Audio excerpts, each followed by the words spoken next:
out loud. Native speakers perceive sentences of their own language as sequences of separate words. Yes. But this perception is an illusion. This is shown by the fact that travelers who do not know a local language hear an unintelligible, uninterrupted stream of sounds, not sentences with distant words. Yes, 100%. That's how I hear like different languages. I'm like, well, that was just one sentence. Which one of the following is an assumption on which the argument depends? Okay, so what is our Conclusion? yes? It's the sentence, but this perception is an illusion, and this referring Yes. to the word this is referring to the idea that sentences of a language are separate sequences of words. Native speakers perceive sentences of their own language as sequences of separate words, but this is the travelers who do not know local language hear an unintelligible, uninterrupted stream of sound, not sentences. Okay, so what is the okay? So what kind of question is this? It's a necessary assumption, I think. And how do we know that it's an unnecessary assumption? Because it's not asking us. Okay, so obviously it's an assumption question, but it's not a sufficient assumption because it's asking about what the argument depends on. Yeah, depends makes it necessary. Excellent. Okay, so we're gonna go through and like, is this needed? So is this a top down or bottom up question? I don't remember what those mean, top down or bottom up. So Bottom up. do we have, this is going to be top down because we have to stay between the lines, right? It's like what's needed, the bare minimum needed. Where bottom up is sufficient, like it's like a sufficient assumption where we get to bring in new information. But since this is top down, we're going to probably want a more mild answer choice because it's like, what is like the bare minimum that's needed in order for this conclusion to even have a chance? All right, so go ahead and read A.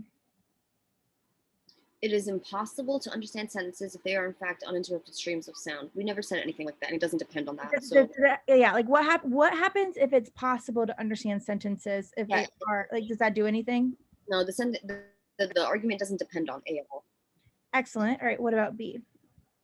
Those who do not know a language cannot hear the way speech in that language actually sounds. Again, it doesn't depend on that. Because it doesn't say they're not hearing it. They're just saying that they hear. Those who do not know a language what if they can hear the way speech in that language actually sounds? They can probably, there are some people who can, so it doesn't depend on it. Okay, continuing on.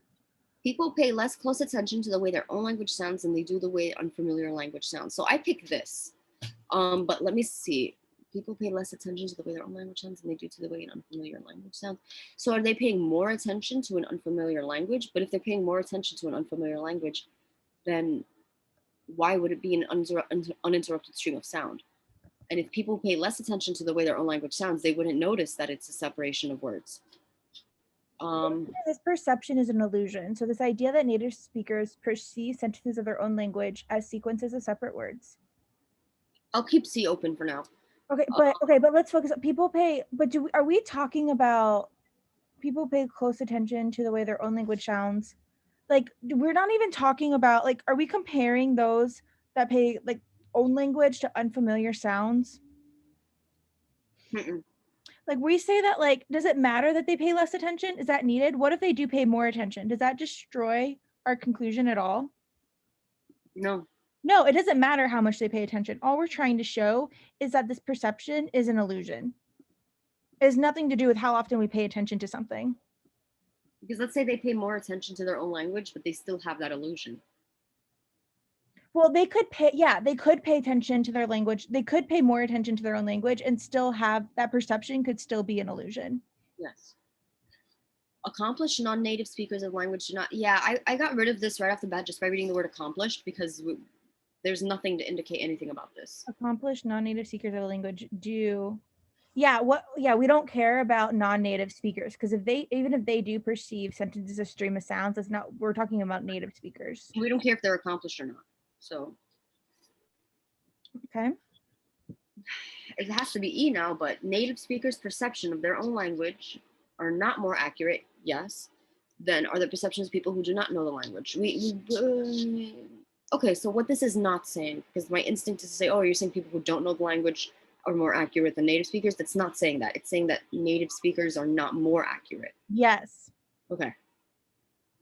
So what would happen if we said native speakers' perceptions of their language are more accurate than perceptions of people who do not know the language? What would that do to our argument? It would destroy the idea that it's an illusion. What? Yes. How? Because if it's more accurate, then how is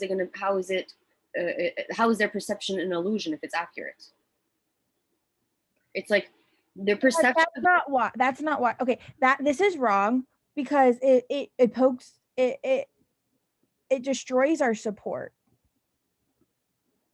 Because we're trying to defend something that about native speakers by using travelers.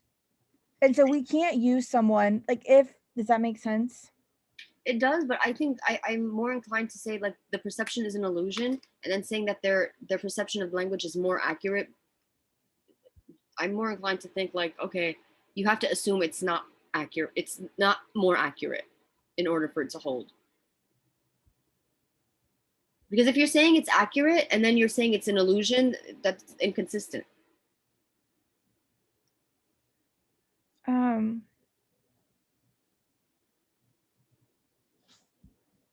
An illusion. This perception is an illusion. Like, but this is shown.